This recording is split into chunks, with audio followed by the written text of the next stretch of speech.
चांदपुर गांव में पिछले 7 दिनों से एक ही चीज़ गायब हो रही है, पोहा और सिर्फ पोहा।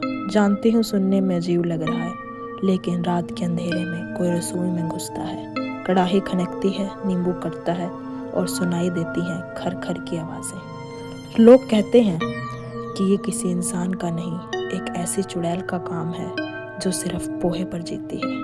लेकिन एक रात जब 2 बच्चों ने उसे अपनी आंखों से देखा, तब उन्हें पता चला कि वो सिर्फ पोहा नहीं खाती, उसके साथ कुछ और भी करती है। आज उस सच का खुलासा होने वाला है। जानने के लिए वीडियो को जरूर देखिए। गांव चांदपुर में उस दिन सबको कुछ अजीब लग रहा था।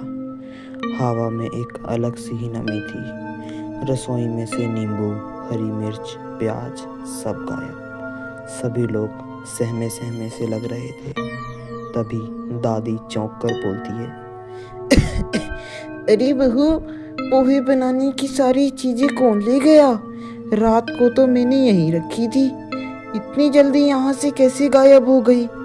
बच्चे तो लेके जा नहीं सकते क्योंकि वो तो स्कूल जाते हैं और जल्दी छुट्टी भी नहीं होती उनकी। तभी बहू यानी माँ बोलती है, कहीं बिल्ली ना ले गई हो या फिर कोई चूहा वगैरह आया हो। और ऐसे तो बच्चे लेके भी नहीं जाते, वो तो पता के लेके जाते हैं अगर कोई भी चीज लेते हो। मैंने भी सुबह से कुछ नहीं बनाया अभी, तो ये चीजें गई कहाँ सारे पोहा बनाने की? दादी बोली, बिल्ली पोहे का सामान ले जा सकती है? ये जरूर किसी भूत का काम है। मुझे तो वही पोहे वाली चुड़ैल लग रही है ये। मुझे नहीं लगता ये किसी आम इंसान का काम है या बिल्ली का काम है। बहू, तू मेरी बात मान ना मान। तभी उसी वक्त राघव और पिंकी कमरे से निकलते हैं। पिंकी बोलती है, दादी, क्या फिर किसी चुड़ैल का नाम ले रही हो? ये हमने बहुत बार सुना है आपके मुंह से। माँ कहती है ये सब झूठ है, आप हमें सिर्फ कहानी सुनाती हो। दादी बोली, हाँ, वो जो रात को पोहा खाती है, पोहे वाली चुड़ैल की बात कर रही हूँ मैं। और मैं झूठ नहीं बोलती और ना ही कहानी सुनाती हूँ। जो सच है सिर्फ उसको ही बताती हूँ, क्योंकि सच जानना बहुत जरूरी है। बच्चे हंस पड़े, पर दादी के चेहरे पर सच्चा डर था। तो गाइस, आपको ऐसा क्या लगता है, आखिर वो पोहे वाली चुड़ैल कौन थी? और वो सिर्फ राघव और पिंकी के घर में ही क्यों आती थी पोहा खाने के लिए? यह जानने के लिए आपको वीडियो के एंड तक बना रहना पड़ेगा। इसीलिए do like, share and subscribe our channel for more videos. रात ने गांव को घेर लिया था। दूर दूर से अजीब आवाजें आ रही थी। इस तरीके की आवाज सुनाई दे रही थी। पूरा माहौल डरावना हुआ था। तभी राघव की आंख खुल जाती है और वो अपनी बहन को भी उठाता है और बोलता है, ये कौन खा रहा है?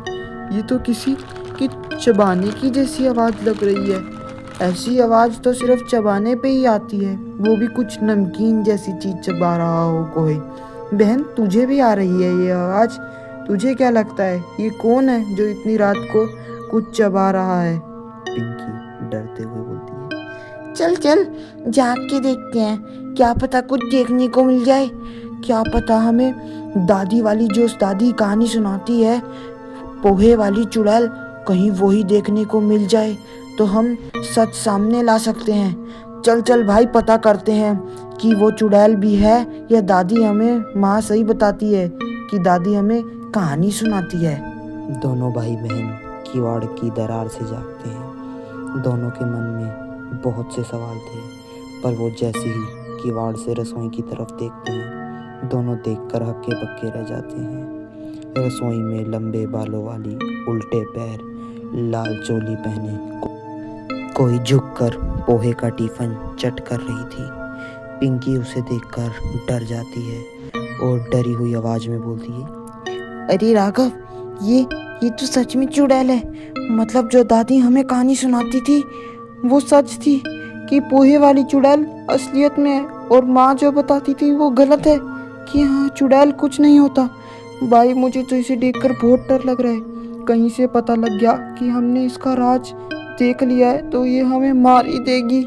मुझे तो बहुत ज्यादा डर लग रहा है भाई इसे देखकर। चुड़ैल मुंह उठाकर बोलती है, पोहे में कटा नींबू कहाँ है? मुझे बिना नींबू का पोहा पसंद नहीं है। अगर मुझे नींबू नहीं मिला तो मैं तुम लोगों के साथ बहुत बुरा कर सकती हूँ। बच्चे डर से बेहोश होते होते बचते हैं। अगली सुबह हुई। दादी ने दोनों बच्चों की बातें सुनी। दादी वह बात सुनकर हक्का बक्का रह गई। दादी बोली, मैंने कहा था ना चुड़ैल को पोहा चाहिए, नहीं तो वो किसी के भी घर में घुस जाती है और पोहा खाए बिना उस घर को नहीं छोड़ती। मैं कभी झूठ नहीं बोलती, मैंने ये बहुत पुरानी बात सुनी थी। माँ गुस्से में बोलती है, ये क्या उल्ट सुल्ट बता रही हो अम्मा? बच्चों को तो ऐसे मत डराओ। चुड़ैल अगर होती तो हमें भी देखती ना, हमसे ये बात करती। छोटे छोटे बच्चों के मन में ये तुम क्या भर रही हो? ऐसा कुछ नहीं होता बच्चों, ये सब सिर्फ कहानियां हैं और तुम ऐसी कहानियां मत सुना करो। उसी समय खिड़की से आवाज आती है, मैं पोहा खाए बिना नहीं जाती। ही ही ही ही। सबके हाथ से चीजें गिर पड़ी। पिंकी ने हिम्मत करके पूछा, तुम हमें डराती क्यों हो? तुम हमसे क्या चाहती हो? हम तुम्हें पोहा दे तो रहे हैं, तुम हमारा घर छोड़ के जाओ, हमें परेशान मत करो प्लीज। चुड़ैल बोलती है, मैं किसी को डराती नहीं। मुझे तो बस नाश्ता पसंद है, पोहा, वो भी नींबू वाला पोहा। रात को पूरे परिवार ने रसोई में छुप कर बैठने का प्रोग्राम बनाया। चुड़ैल का इंतजार करने लगे। घड़ी में 12 बजते ही दोबारा वही आवाज आने लगी।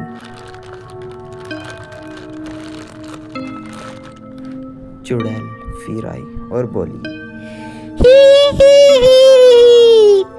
आज मुझे तेज भूख लगी है, जल्दी से पोहा निकालो, बहुत सारा पोहा। आज तो पोहा का नाश्ता करूंगी, नींबू वाले पोहा का। राहुल कांपते हुए बोला, हमारा पोहा तो शाम को ही खत्म हो गया था, दादी ने खाया था आखिरी बार। अब पोहा नहीं है घर में, सारा पोहा खत्म हो गया, हमें माफ कर दो, अब हम पोहा नहीं दे सकते तुमको। चुड़ैल गुस्से में बोली, क्या? फिर मैं नाश्ता किसका करूंगी? अगर पोहा नहीं है तो मैं पोहा खाए बिना नहीं जाती, तुम लोगों को मालूम है ना? तो गाइस आखिर क्या हुआ उस घर के साथ, ये जानने के लिए वीडियो का पार्ट 2 देखिए।